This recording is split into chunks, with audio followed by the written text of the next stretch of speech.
Bom, o tema desse congresso é o estudo do livro de Gálatas. É um livro sumamente importante, tão quanto o livro de Romanos. E em ambos os livros revela, claro, a doutrina da justificação pela fé, pela obra redentora de Jesus Cristo. Já que hoje é o primeiro dia, nós vamos falar sobre a saudação e por que se corrompe a santa doutrina. Primeiro eu quero explicar a vocês sobre a Galácia, que atualmente é a Turquia. E aqui vocês podem ver nesse mapa que a Galácia fica parte ali na Europa. E também fica ali uma parte baixa ali da Alemanha.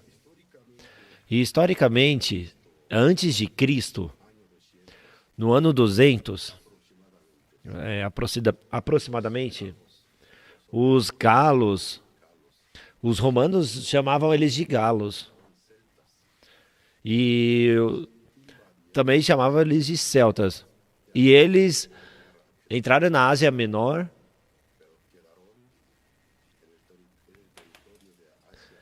E ali eles, através daquela guerra, eles perderam uma certa área ali da Ásia Menor. E no ano 25, antes de Cristo,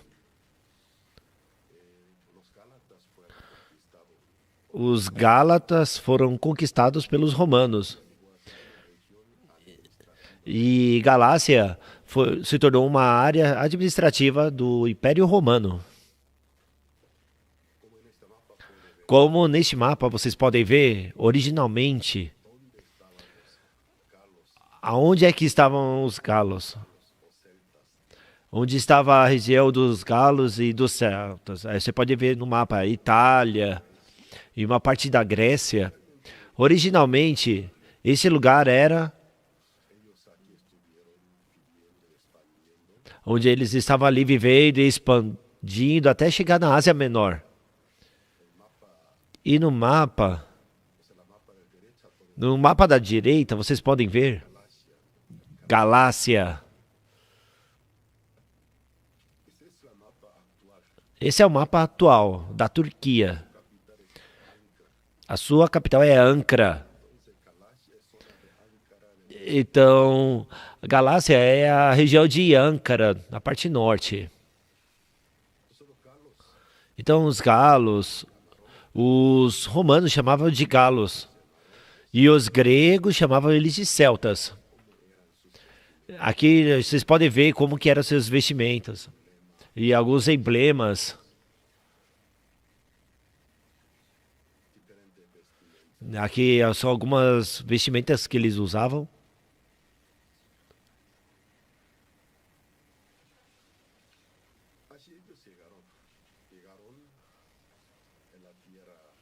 E assim eles chegaram na terra da Galácia. Então os romanos, depois de ter conquistado o território deles, e depois disso foi chamado a terra dos galos. E assim nasceu o nome Galácia. Então os galos, os gálatas, no tempo da Bíblia, não são os turcos que estão agora, porque tem muitos anos de diferença. E nós podemos tomar como referência sobre essa carta tão importante.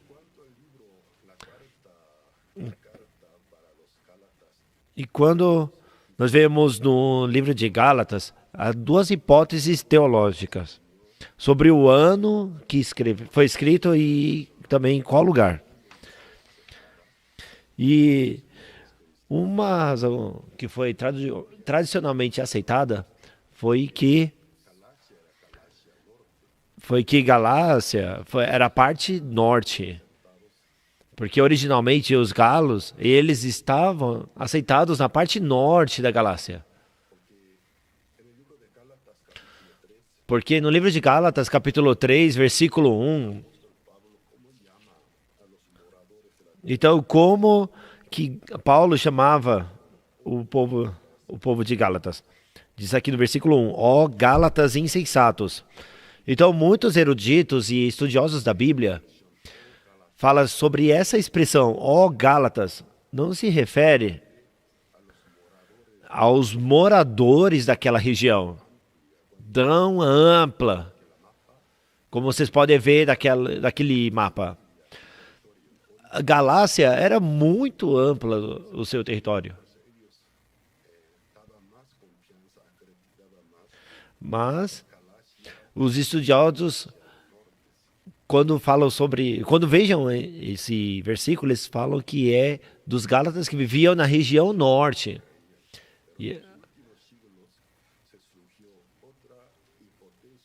Mas depois surgiu uma nova hipótese teológica, que é sobre a Galácia Sul, que fala da Galácia Sul. Porque o apóstolo Paulo tinha um costume, que tinha a marca ali daquela região, que era uma região onde ele administrava, como Damasco. Mas aí, como vemos, Galácia era um lugar muito amplo, não era somente um lugar original onde eles estavam ali, mas era um lugar onde eles se expandiram e também muitos estrangeiros chegaram ali e se agregaram ao território de Galácia. Então, os Gálatas não se refere somente à raça, mas os moradores que viviam nessa região. Por isso se crê que essa carta foi escrita aproximadamente no ano 48 ou 49 depois de Cristo, antes do primeiro concílio de Jerusalém, ou talvez depois do primeiro concílio de Jerusalém. E o lugar era Antioquia de Síria, porque no livro de Atos, capítulo 13, versículo 14, fala sobre a primeira viagem missionária de Paulo. E Paulo visitou essa região de Gálatas em diferentes partes. E ali, no capítulo 13, versículo 14, e no capítulo 14, 23, ele estabeleceu a igreja. Por isso a carta se supõe que foi escrito na Antioquia de Síria, depois da sua primeira viagem missionária, antes do primeiro concílio ou talvez do primeiro concílio, com o tema da discussão desse concílio foi a justificação mediante a fé ou através da circuncisão e cumprir a lei de Moisés. Por isso, no último ciclo, fala que essa hipótese teológica, que fala que Galácia, na verdade é a Galácia Sul. E também tem essa teoria da Galácia Norte, é uma hipótese tradicional, que onde foi escrito deveria ser a Macedônia ou a Caia, da parte da Grécia, no ano 57 a 58 depois de Cristo. Isso é uma referência para que vocês possam entrar dentro do tema principal. Então, já que a hora está limitada, eu vou dividir em duas partes, né, a partir do primeiro capítulo. Vamos ler Gálatas capítulo 1, versículo 1 a 5.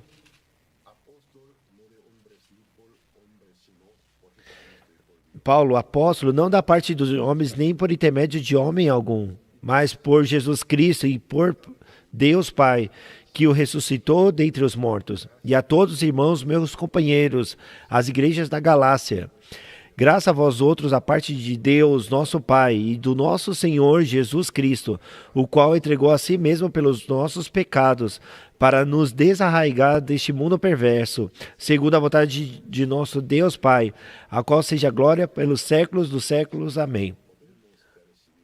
E aqui nessa parte nós podemos perceber, quando nós vemos as cartas que Paulo escrevia, que ele escrevia através da divina revelação do Espírito Santo, e cada vez, à sua maneira, ele cabeçava a saudação de maneira diferente, de acordo com a característica daquela igreja. Então, ele saudava de maneiras diferentes a cada igreja.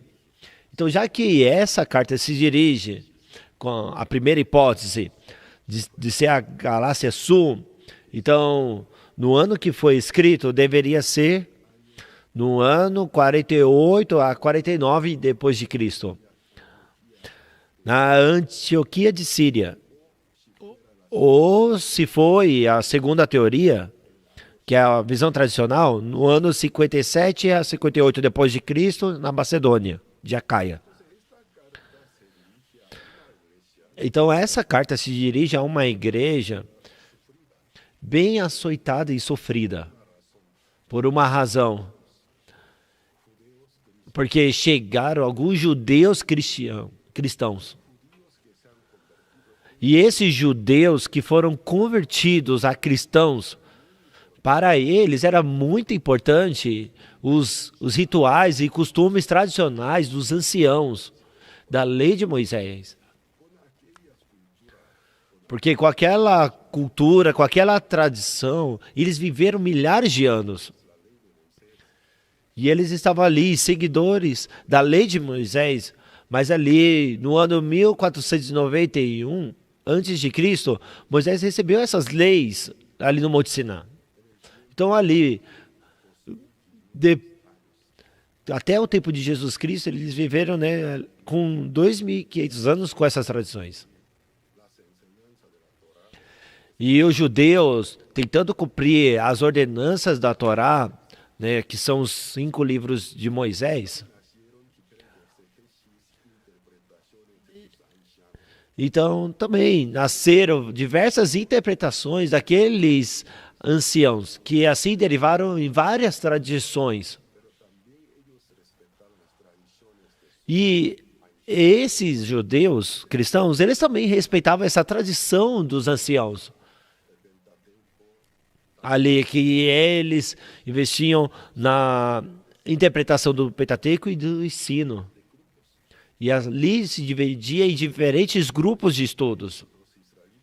E no tempo de Jesus Cristo, ali os israelitas, já havia quase 2.000 anos de tradições, de rituais, de diferentes costumes e interpretações dos seus anciãos da mesma lei.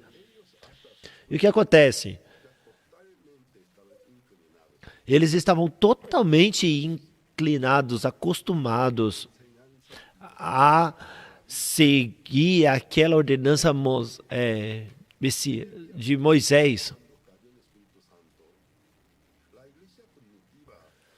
Só que ali, através da salvação, os membros que nasceram ali pelo Espírito Santo, na verdade, daquela igreja tinha muitos judeus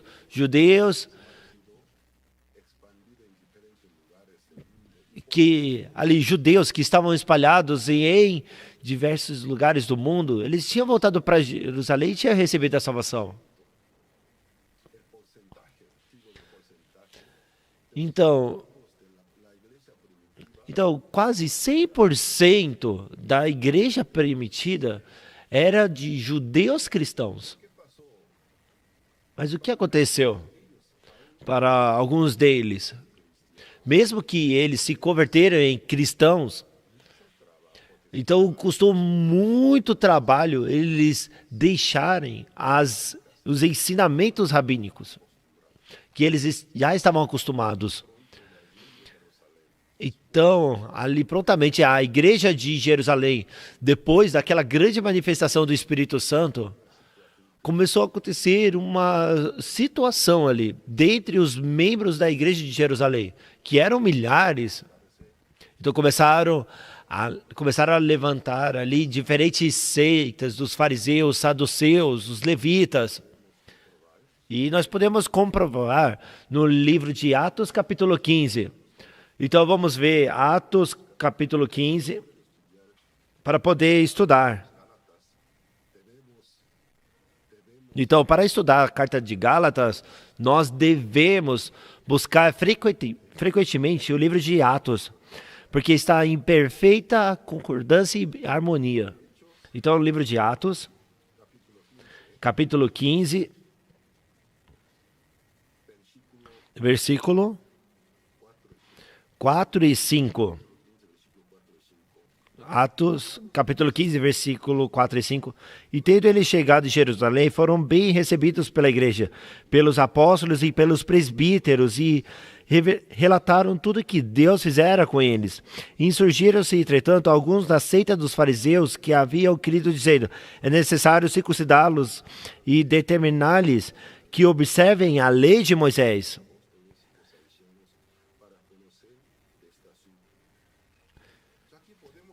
E então se reuniram os apóstolos e presbíteros para examinar essa questão.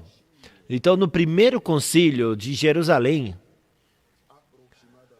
aproximadamente no ano 49 depois de Cristo,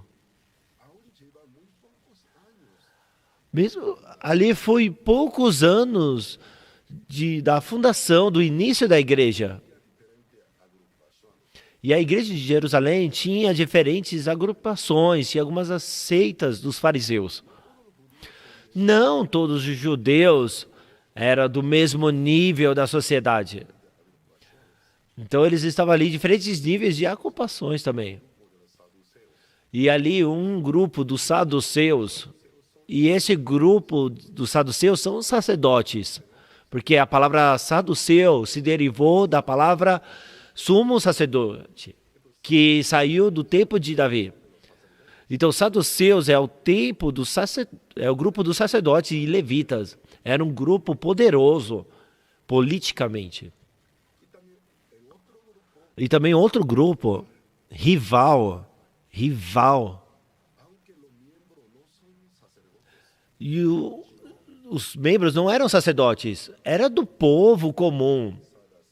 Era de pessoas que tinham ali especializada dos estudos da Bíblia e também do cumprimento da lei de Moisés. E esse grupo eram os fariseus. Farisa significa separadistas, os separados, as pessoas que eram consagradas. Mesmo que não sejam sacerdotes, mas era um grupo de elite, de muito zelo da religião e das ordenanças da lei.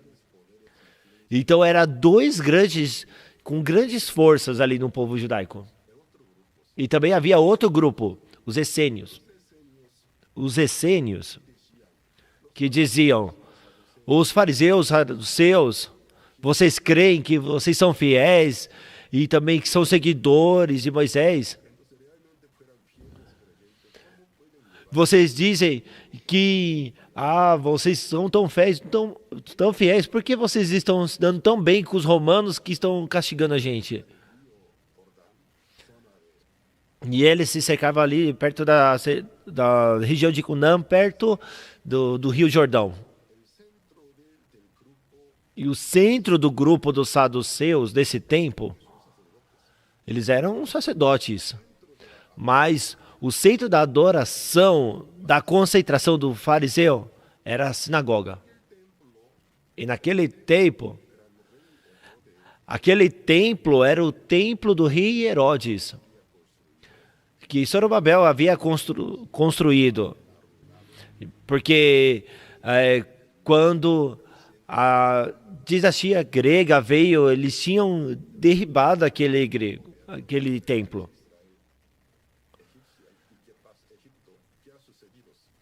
E depois de um tempo, o que havia sucedido? Aquele templo ele foi contaminado. E também não tinha a Arca do Pacto, a Arca da Aliança. Porque a Arca da Aliança, quando o país de Israel foi conquistado pela Babilônia, o rei grande, Nabucodonosor, ele pegou todos os utensílios e instrumentos do tabernáculo, tudo que estava dentro do templo, então desapareceu a Arca do Pacto. Então, segundo a crença e a tradição judia, fala que ali tinha sido guardado. Depois de 70 anos de cativeiro, quando o povo de Israel voltou, não regressou todos, mas somente uma parte do povo. Então, quando os israelitas estavam ali escravos na Babilônia, então o país de Israel, ele foi contaminado. E ali ele nunca mais voltou a ser o que era antes. Então esses judeus, eles ficaram ali na terra dos pagãos. E ali nasceu um sonho de que viria o Messias e iria restaurar a casa de Israel. Então, os israelitas que retornaram da terra de Jerusalém, eles reconstruíram o templo. Ali era o segundo templo. O primeiro templo era o de Salomão e antes tinha ali o tabernáculo de Davi. E Salomão, eles construiu o primeiro templo. E esse grande templo ele foi destruído pelo rei Nabucodonosor. E depois de 70 anos que eles voltaram para a terra de Israel, eles começaram a reconstruir esse templo. E ali, depois, quando o novo rei conquistador veio para Israel, ele veio ali com uma forma bem pacífica. Ele foi tratando bem os habitantes ali da sua colônia. Então ele liberou a liberdade de religião, deixou eles bem tranquilos para poder conquistar o coração deles. Mas depois da morte de Alejandro, a dinastia grega ordenou que durou mais ou menos 180 anos a dinastia grega. Depois disso, levantou um rei idólatra que não respeitava a religião judaica e ali dentro do templo colocou uma estátua de um rei Zeus. E ali eles sacrificavam ali dentro. E os israelitas não podiam mais aguentar. Por mais que eles tinham medo daqueles reis gregos, ali ele colocou ali a idolatria aos deuses gregos. E ali no altar ele ofereceu sangue de animais imundos. E aí o que aconteceu? Uma família sacerdotal chegou a ser a cabeça de um movimento revolucionário contra a dinastia grega. E aquela família, eles lograram a revolução para que se retira a dinastia grega do meio do povo de Israel. E ali se estabelece a dinastia de Macabeia. E ali isso é um nome de origem grega, como Marco. Macabeus, na verdade, significa martírio. Era um emblema de uma família revolucionista dos sacerdotes, como um martírio. E ali eles lograram a revolução. Então a família do sumo sacerdote começou a governar sobre o país de Israel. Então vamos pensar. E depois, o general Pompéi romano, ele reconquista.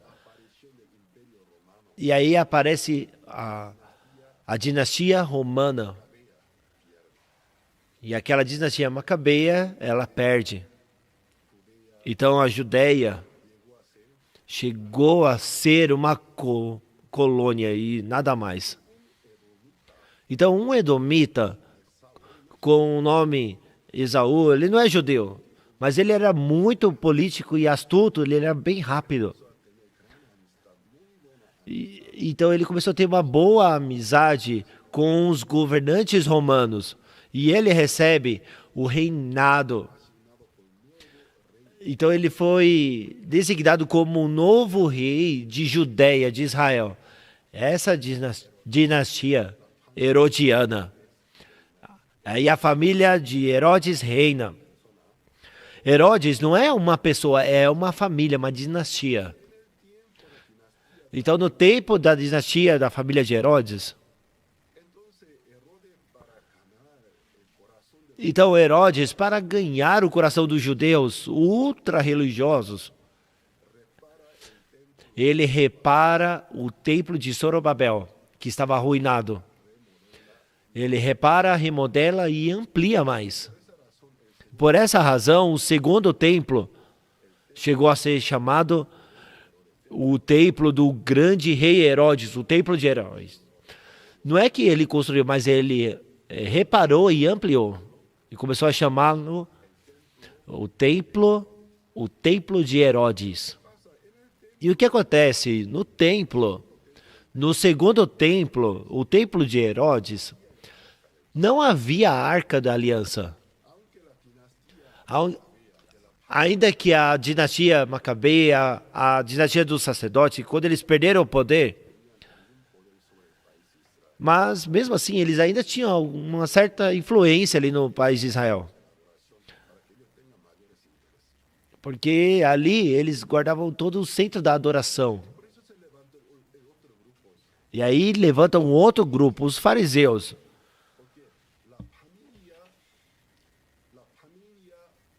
Porque a família macabeia, cerca de 200 anos, estavam governando sobre o país de Israel. Então, alguns judeus já estavam cansados. E aí se furou os fariseus. E os fariseus não aceitavam que o templo seja o centro da adoração. Porque o templo era um templo, um edomita, ele reparou e ampliou. E depois de um tempo, para justificar, ele casou com a filha de um sacerdote, e ali para ser aceito ali do povo judeu e também para se naturalizar. Mas, originalmente, ele era edomita. Então, para ganhar o favor dos israelitas, e ele reparou e ampliou o templo. E os fariseus, para eles, o templo não era mais considerado o centro da adoração, mas sim a sinagoga. E eles faziam uns concílios.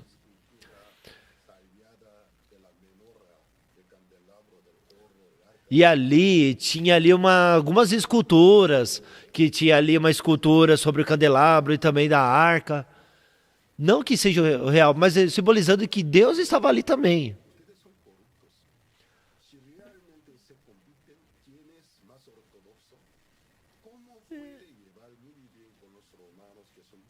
E aí, tinha esse grupo que falava assim, olha, vocês, já que vocês são tão fiéis à lei, por que vocês estão se juntando com pessoas de outro país, os romanos? Vocês são corruptos. E eles criam que, na verdade, a comunidade é o centro da adoração. E aí nasceu um outro mais. E tinha um grupo zelotes. E tinha por sobrenome o sicário. E aí nasce a palavra que é em espanhol sicário.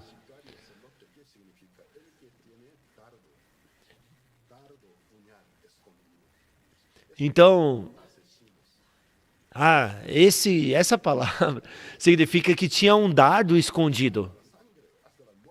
E ali eles lutavam, né?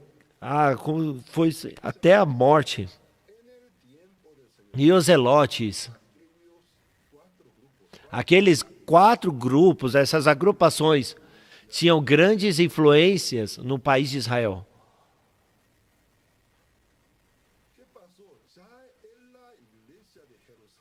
E o que aconteceu? Já a igreja de Jerusalém, no ano 49 depois de Cristo, ali haveria diferentes hipóteses de qual ano Jesus Cristo morreu. Entre o 29 e 23, porque neste ano, a partir do nascimento de Cristo, o que acontece? Então tem uma informação, um status de manuscritos romanos que no ano que o imperador romano passou para fazer o censo, era o ano 4 antes de Cristo. E então seria mais o ano 29, mais ou menos, que Jesus Cristo morreu na cruz. Mas o que acontece? No ano 49, se Jesus Cristo morreu no ano 29, então passou apenas 20 anos. Não tinha nem... tinha passado 20 anos e a igreja de Jerusalém já tinha agrupações diferentes, já tinham seitas diferentes. Os judeus cristãos. E estava acontecendo uma situação muito séria. É um tipo de apostasia. Mudaram a santa doutrina, o evangelho de Jesus Cristo, e mesclaram com o judaísmo. E nos últimos dias, fortemente estava levantando o movimento messiânico.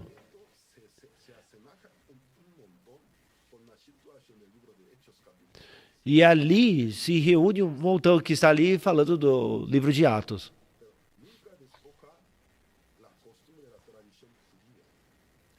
Mas só que eles não deixaram a tradição judaica. Então eles estavam querendo judaizar os cristãos que tinham recebido a salvação dentre os gentios.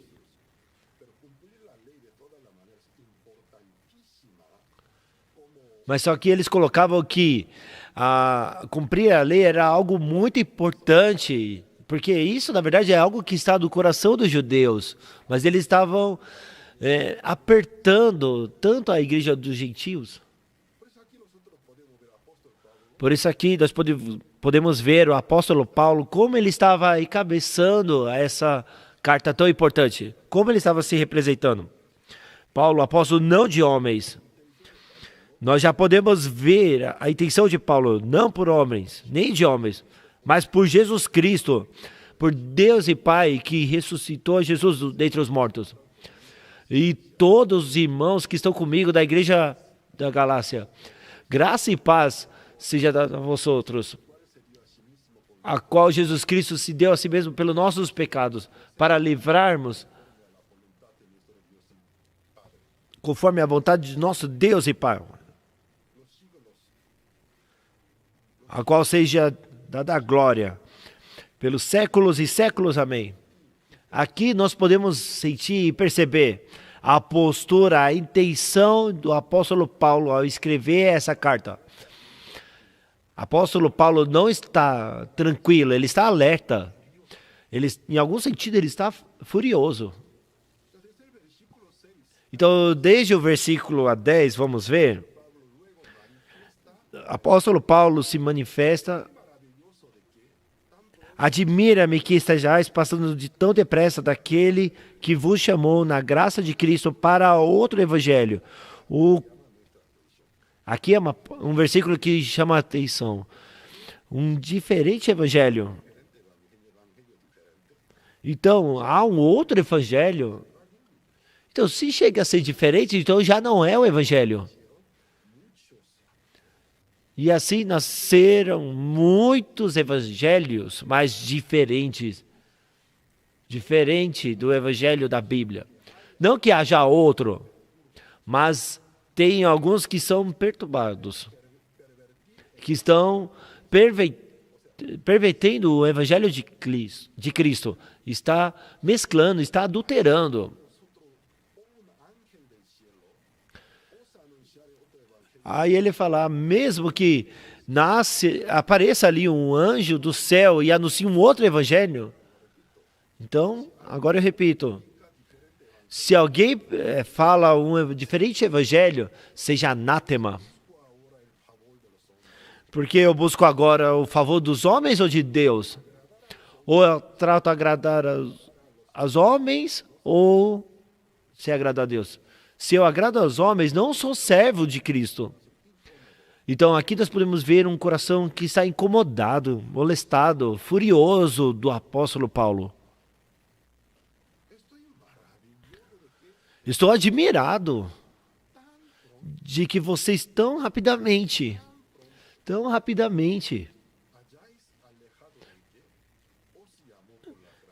que estáis passando tão depressa daquele que vos chamou na graça de Cristo para outro evangelho. Esses Gálatas, se nós formos pensar na teoria que é a da parte sul da Galácia, que foi formada ali talvez no ano 46, na primeira viagem de Paulo. Então ali, menos de 4 anos tinha essa igreja. Essa igreja tão exemplar que havia crescido muito bem, já havia deixado da graça de Cristo. Porque seguiram a um evangelho diferente. Não que haja outro, mas que alguns lhe perturbam e querem perverter o evangelho de Cristo. E no capítulo 2, amanhã nós vamos estudar melhor, que a consciência de apóstolo Paulo tinha ali um grupo de judeus cristãos que tinha muita influência. Visitaram a igreja dos Gálatas. Mas os irmãos Gálatas, já que eles que provieram da igreja de Jerusalém, que eles vieram de Jerusalém, onde eles respeitavam, eles admiravam. Então, sem nenhuma dúvida, o evangelho começou em Israel. Então, o coração dos irmãos de Gálatas, eles tinham uma admiração por esses irmãos que veio de Jerusalém, um respeito natural. Mas, dentro da igreja de Jerusalém, tinha um grupo de irmãos que não eram estrangeiros, eram judeus, que tinham ali grande influência. Eles visitaram a igreja da Galácia. E eles começaram a mudar a doutrina, ensinando eles. Não somente pela fé. Não somente pela fé você vai ser salvo. Não só pela fé você é justificado. Como é possível? Vocês são incircuncisos, gentil. Vocês são de sangue, nós somos de sangue e carne, descendentes de Abraão, nós somos circuncidados e escolhidos por Deus. Então vocês, para ser salvos, não é somente pela fé, mas tem que cumprir a lei de Moisés e aplicar a circuncisão. Quando o nosso Jesus Cristo, nos 4 livros de Evangelho, porque os apóstolos haviam dito, onde ele disse que para ser salvo tem que ser circuncidado e crer na lei de Moisés. Isso é um evangelho diferente. Então aconteceu uma situação muito séria. E aqui nós podemos ver qual foi a razão que os Gálatas aceitaram o evangelho diferente daquilo que havia recebido, daquilo que o apóstolo Paulo havia compartilhado a eles. Então aqui ele disse, eu busco agora o favor de homens ou de Deus? Ou eu tento agradar aos homens, mas se eu agrado a homens, eu não sou servo de Deus. Então, ele está falando, eu busco agradar a homens?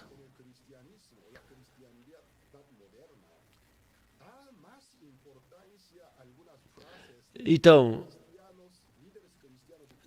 atualmente, na cristandade moderna, eles dão muito mais valor ao que uma pessoa diz, algum influenciador diz, do que aquilo que está escrito na Bíblia.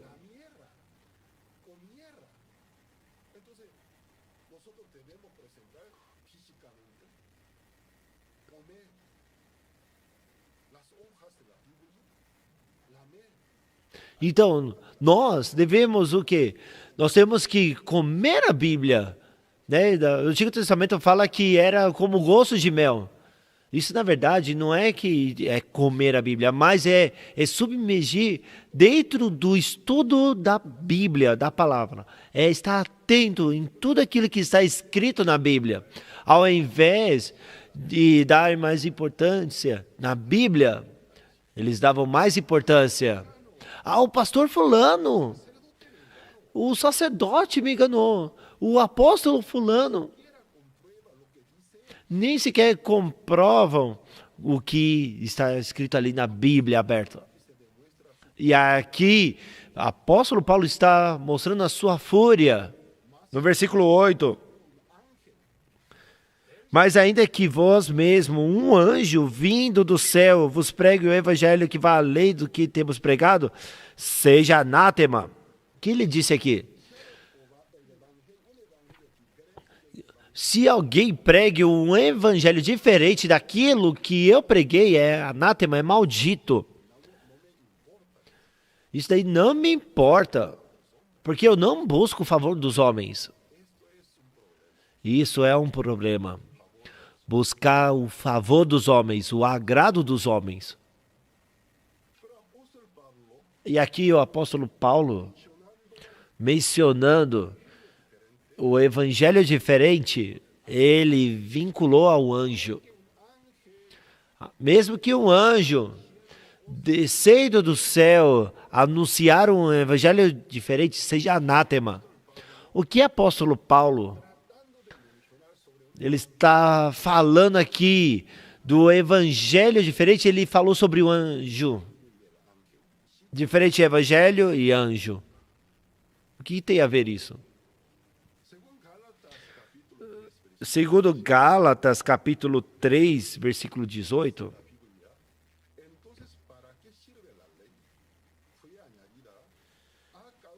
Porque se a herança provém da lei, já não decorre da promessa. Não foi pela promessa que Deus concedeu gratuitamente a Abraão. Pois qual a razão de ser da lei? Foi adicionada por causa das transgressões, até que viesse o descendente a quem fez a promessa, e foi promulgada por meio de anjos pela mão de um mediador. E no livro de Atos, capítulo 7, fala sobre a morte de Estevão. E ali ele fala sobre toda a história do Antigo Testamento e até que ele conecta com a salvação. E fala que a lei foi dada por uma disposição dos anjos. Você sabe que Deus não tem o corpo, ele é espírito. E no livro de João, capítulo 4, fala que Deus é espírito. A carne para nada é proveitosa. O que vivifica a sua alma, o seu coração é o espírito. A carne não aproveita para nada. A carne e o sangue não vai levar para a vida eterna.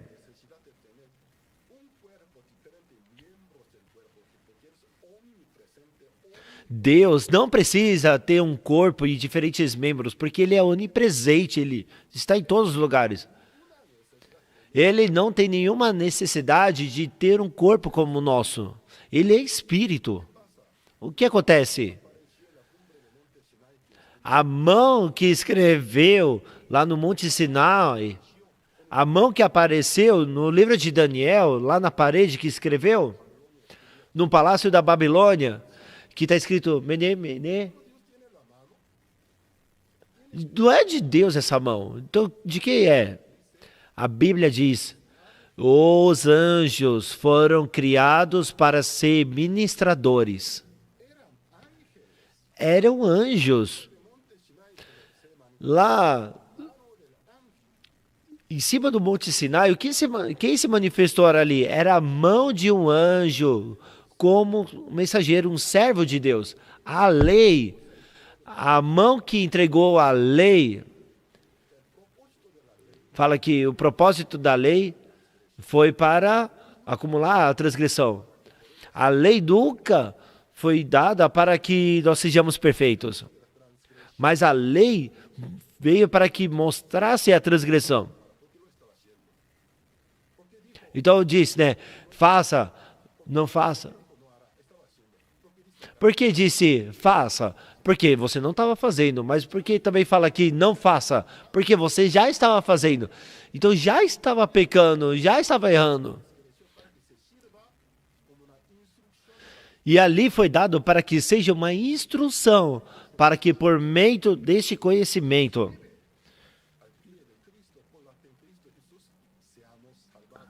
para que nós possamos chegar até os pés de Jesus Cristo e ali nós possamos ser santos e justificados. Né? Fala também que a lei era um aio. Aio é um motorista, um motorista de escola que leva a pessoa para a escola. Então ali antigamente, né, tinha ali um servo que levava, né, os filhos para poder estudar. E aí o pai falava, olha, eu não tenho tempo de ensinar os meus filhos, mas você sabe tudo, então eu te estabeleço para que você possa conduzir e ensinar o meu filho. Isso é o aio. Então ele começa a ensinar, a dar tarefas, a conduzir os estudos daquela criança.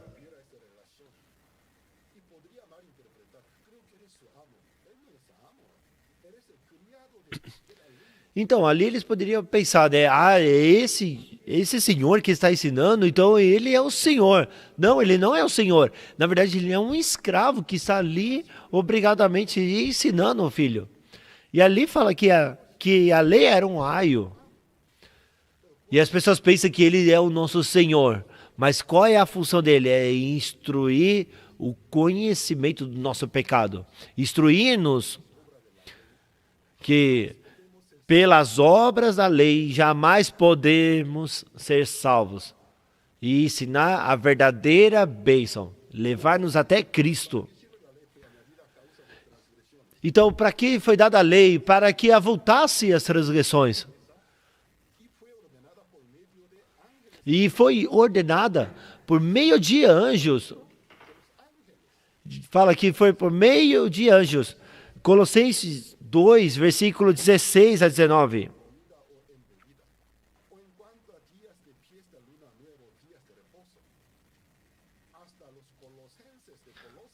Diz assim, ninguém, pois, vos julgue por causa da comida e bebida, ou dia de festa, ou da lua nova, ou sábados. Porque tudo isso tem sido sombra das coisas que havia de vir, porém o corpo é de Cristo. Então ali ele estava falando, olha, não, você não deve pensar nisso, come isso, deixa aquilo, mas vocês devem ser guiados por Jesus Cristo e servir a Jesus Cristo. Isso não é importante, né, no versículo 17, porque tudo isso tem sido sombra do quê? Das coisas que haviam de vir, porém o corpo é de Jesus Cristo. Diferente de festas, segundo a lei de Moisés, rituais, circuncisão. Tudo isso é sombra, figura do que ainda há de vir. Mas o corpo é de Jesus Cristo. Era sombra. O dia do repouso era sombra de Jesus Cristo, do verdadeiro repouso que Jesus Cristo iria trazer. Porque sem Cristo, o que vale o dia de repouso? Então ele não é, na verdade, um dia de repouso sem Jesus Cristo. É um dia de esforço, na verdade. 18. Ninguém se faça hábito contra vós outros, protestando humildade e culto dos anjos. E Gálatas fala que por meio de anjos veio a lei. E aí vem esses judeus cristãos que estavam ali querendo judaizar as pessoas. Primeiro eles mencionam a lei, que está conectada com os anjos, então é um culto aos anjos.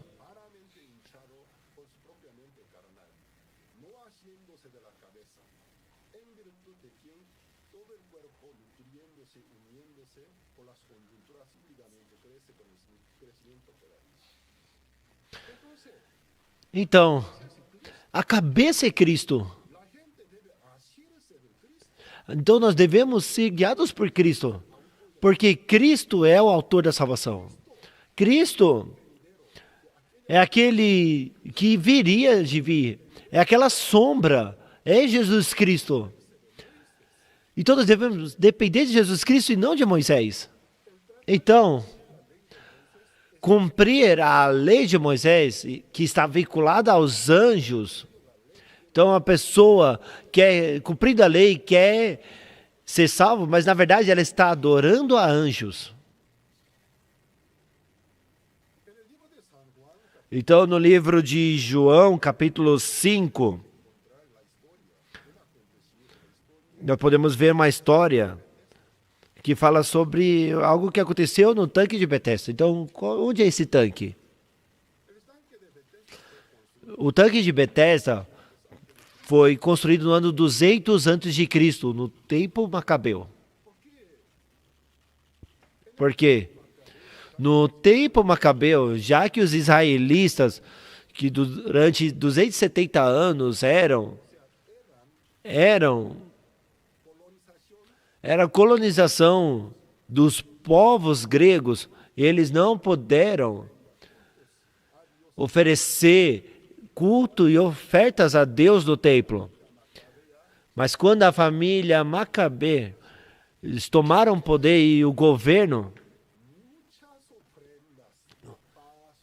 então era necessário oferecer várias ofertas de paz e de expiação.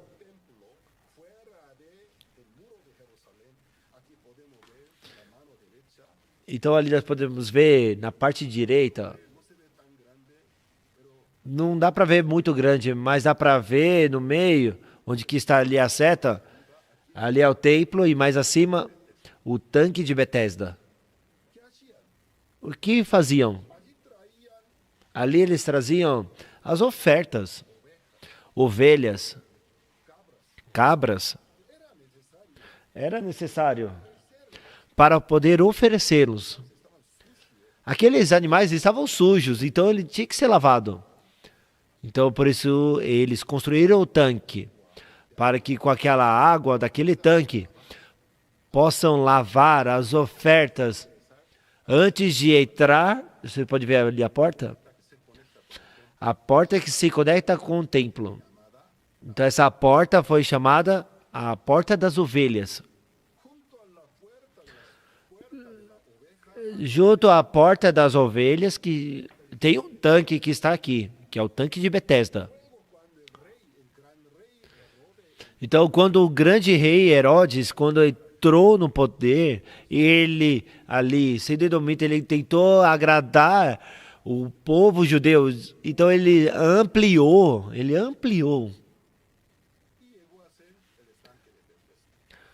E nesse trabalho, eles construíram o tanque de Betesda. Então, nós devemos tomar conta que a realização, que isso foi algo que moveu toda a zona do Egito, Israel, e a lei daquela zona ali do Oriente Médio, e a realização que penetrou a cultura, a tradição judaica, e a tradição judaica já estava mesclada, já estava com as culturas helênicas. Então, quando o rei Herodes remodelou o tanque de Betesda, ele colocou 5 pórticos.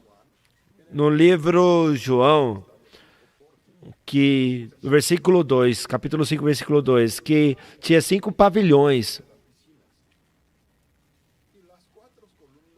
Então, tinha ali algumas colunas e tinha 4 colunas ao redor para fazer uma sombra ali. Então, é uma construção helenizada. É um estilo de estrutura grega. E o que aconteceu? Depois de 270 anos de realizações, os gregos tinham as suas mitologias. E segundo a mitologia grega, tem um deus, dentre vários deuses, um deus da medicina. O seu nome é Asclépio.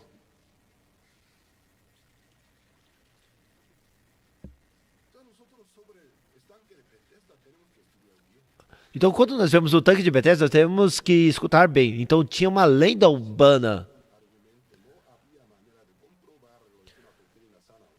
Então, não tem um argumento que nós podemos comprovar que era uma doutrina certa ou não. Falar que de certo tempo vinha um anjo e mexia ali na água de Betesda. E depois que aquela água, quando foi movida, qualquer enfermo que mergulhasse ali, e ele sarava. Isso era uma lenda urbana, tradicional. Mas não tinha nenhum argumento bíblico. Então, vocês podem ver alguma parte no Antigo Testamento que um anjo salvava ou curava alguma pessoa? E isso era uma crença grega. Porque um desses deuses, o deus da medicina Cléspio,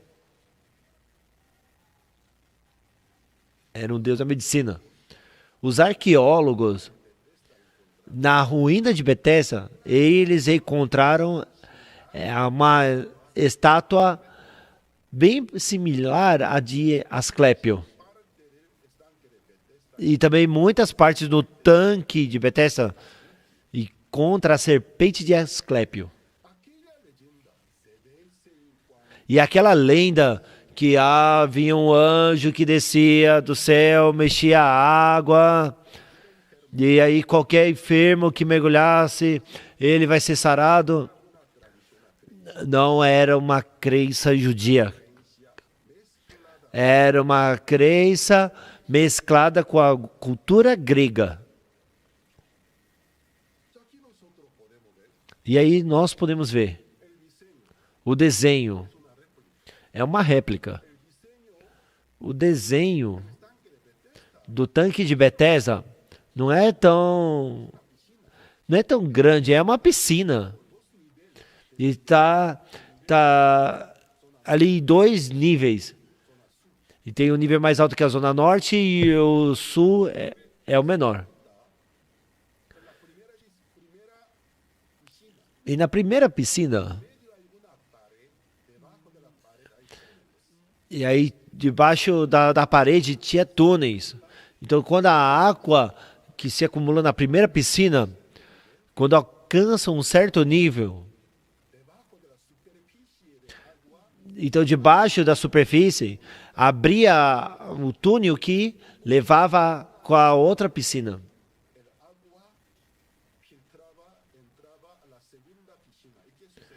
E aí, quando abria esse túnel, a água que estava ali de cima era levada para debaixo. E aí, com isso, a água começava a agitar sozinha. E aí alguns pensavam, nossa, o anjo tocou porque está movimentando a água. Mas não é assim. Mas estava construído dessa maneira. Então essa parte é uma parte muito importante.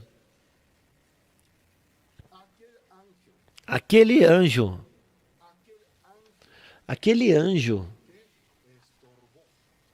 ele estava roubando a Jesus Cristo.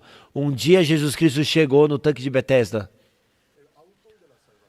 O autor da salvação. E ele, como salvou o pecado?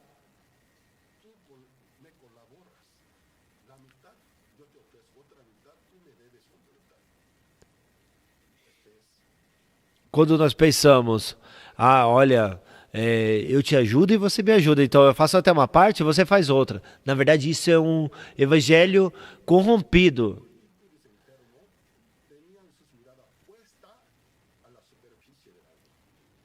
Então ali, todos os enfermos que estão ali, eles estavam mirando ali, eles estavam com os olhos fixos ali, olhando aquela água. Então eles estavam olhando fixamente Só que nesse tempo chegou ali o autor da fé. Betesda, na verdade, significa o lugar da graça, da misericórdia. E o que é a graça? Se há pagamento, sacrifício, isso não é graça, isso é salário. O que é graça? Algo gratuito, um favor gratuito, uma bondade gratuita. Vocês são salvos pela graça. Então o autor da salvação chegou. No lugar da graça, onde supostamente as pessoas que estavam necessitando da misericórdia estavam ali reunidas. Quando chegou o autor da graça, mas ninguém estava olhando para ele.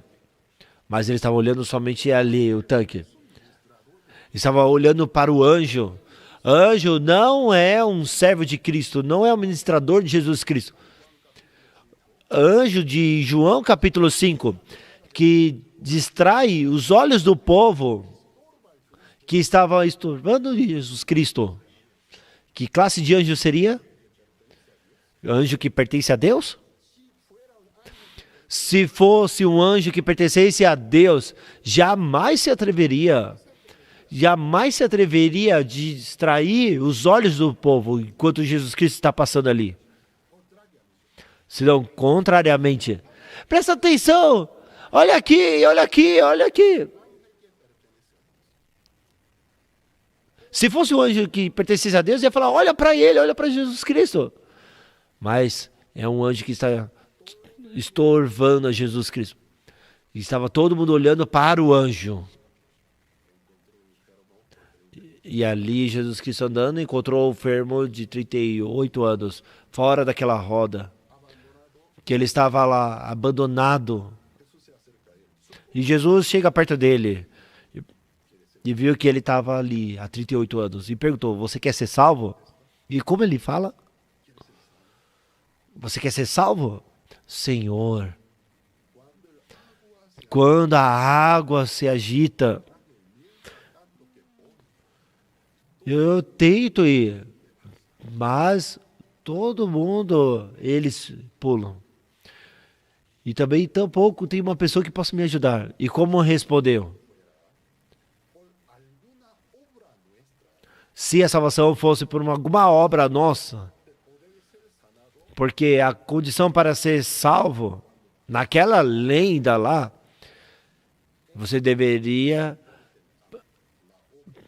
ele deveria entrar primeiramente na água, isso era a obra. Mas a verdadeira salvação, se inclui alguma obra nossa, então não teria esperança para nós. Quando a água, quando é agitada, eu não consigo, todo mundo me empurra, não tem ninguém que me ajuda. Então ele, como respondeu? É uma competição da sua própria condição. Pecador. Uma pessoa destituída da glória de Deus. Ele disse, eu não posso fazer nada, se for por mim, para poder ser salvo. Se eu tivesse que fazer algo, então eu não posso fazer nada. E Jesus escutou e falou.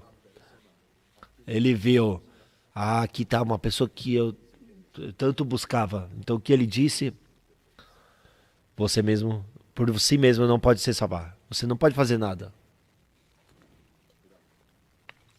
Olha para mim. Levanta-te. Toma teu leito e anda.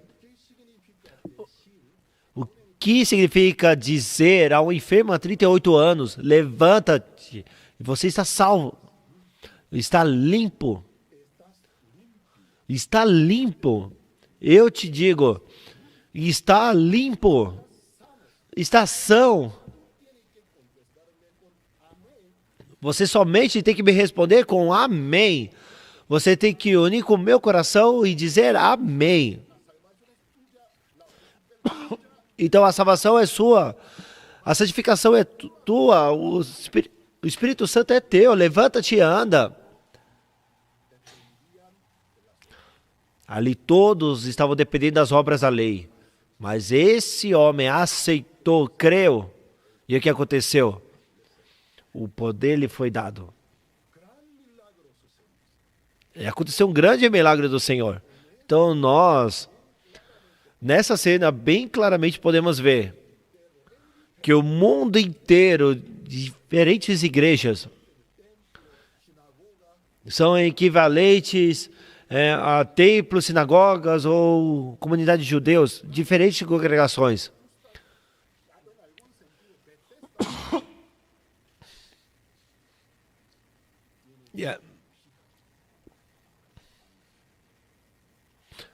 Como essa Betesda, e eles estão somente olhando para o anjo, para suas obras, e que significa as obras da lei, a lei de Moisés. Um anjo, agora mesmo, que se desça do céu.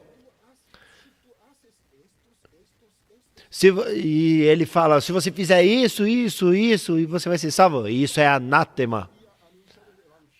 E o apóstolo Paulo já havia pregado o evangelho que foi pela revelação do Espírito Santo, pela fé e pela obra redentora. Tenha um arrependimento genuíno, que pelas suas próprias obras você nunca pode ser salvo. Você é pecador, é a sua condição natural. Mas quando você crê na obra feita por Jesus Cristo, a obra redentora de Jesus Cristo, você é justificado, é salvo e recebe o dom do Espírito Santo. Se alguém te anuncia um evangelho diferente, mesmo que seja o anjo, é anátema. Podemos ver a manifestação, a operação de um anjo misterioso que distrai os olhos de todo mundo que deveriam pertencer a Deus. Isso é que Satanás, ele era originalmente um anjo. E aqui em Gálatas capítulo 1, versículo 11. Já deveria que terminar o capítulo 1, mas eu pude explicar somente a primeira metade do capítulo 1. E amanhã, e depois eu tenho 3 sessões. Eu pensei, né? Já que são 4 sessões, eu vou compartilhar 2 capítulos por dia. Mas hoje eu não pude cumprir a minha missão. Eu queria expor todo o capítulo. Mas o capítulo 1, eu vou, pelo tempo que me permite, eu só vou poder explicar a primeira metade. E amanhã vamos continuar com a ajuda de Deus. Então nós estamos fazendo uma viagem ao mundo da leitura. Mesmo que fisicamente nós não podemos ir, pelos juntos podemos meditar e podemos realizar uma viagem àquele tempo de Gálatas, aquela terra de Galácia, porque os Gálatas aceitaram a semente. Aquilo que era diferente do evangelho que haviam recebido de Deus, porque eles deram importância aos homens de renome, aos homens de influência. Buscaram o agrado dos homens. Apóstolo Paulo declarou: se eu buscar o agrado dos homens, não seria servo de Deus. O verdadeiro servo de Deus somente se importa o que a Bíblia lhe diz. Tudo que a Bíblia diz. Se a Bíblia diz está limpo, mesmo que todo mundo te acuse, você fala, eu sou limpo. Se a Bíblia fala você está justificado, então mesmo que todo mundo vá contra você, você está justificado. Esse é o evangelho que Cristo compartilhou conosco. Meus amados irmãos e irmãs, servos e servas, no tempo de hoje, nos permitiu somente até aqui. Então hoje eu só pude explicar a primeira metade do capítulo 1 de Gálatas. Então amanhã e depois de amanhã nós vamos ter ainda mais 3 sessões. Então vamos fazer, quando terminarmos esse estudo, nós vamos ter nenhuma outra coisa a não ser a Bíblia. Então Deus vai nos abençoar de grande maneira. E nós receberemos a unção do Espírito Santo. E isso será uma ferramenta muito efetiva para conduzir o povo de Deus para a justificação e a salvação e poder viver a vida eterna. Vamos orar ao Senhor. Deus Pai, nós te agradecemos. Hoje é o primeiro dia do nosso congresso. Aqui estão reunidos para compartilhar não a nossa própria ideia, a nossa opinião, senão somente para podermos adentrar no mundo da Bíblia, somente no texto da Bíblia e a mensagem da Bíblia, a voz do Espírito Santo, que diz a nós, que nos admoesta, nos exorta. E aqueles Gálatas, eles aceitaram docemente o apóstolo de Paulo. E no tempo tão pronto, eles não estavam ali, eles estavam recebendo ali, agradando as homens, e ali se desviaram do santo ensinamento de Jesus Cristo. E Paulo, ele estava ali lamentando. E essa lamentação também toca o nosso coração. E nós hoje somos Gálatas também do século 21. E muitas vezes nós buscamos o agrado de homens. Mas isso também é uma grande advertência para nós. Para que, Senhor Deus, que o Senhor nos reveste, para que nós possamos viver somente pela sua obra. Senhor Deus, abençoe a todos os irmãos e servos que estão aqui nessa noite. E que cada um seja revestido de poder, da verdade de Jesus Cristo. Oramos no nome de Jesus Cristo. Amém. Muito obrigado. Que Deus te abençoe. Hoje vamos compartilhar até aqui. Até amanhã. Muito obrigado. Graças a Deus pela palavra. Foi uma palavra muito interessante sobre o tanque de Betesda. E agora eu desejo...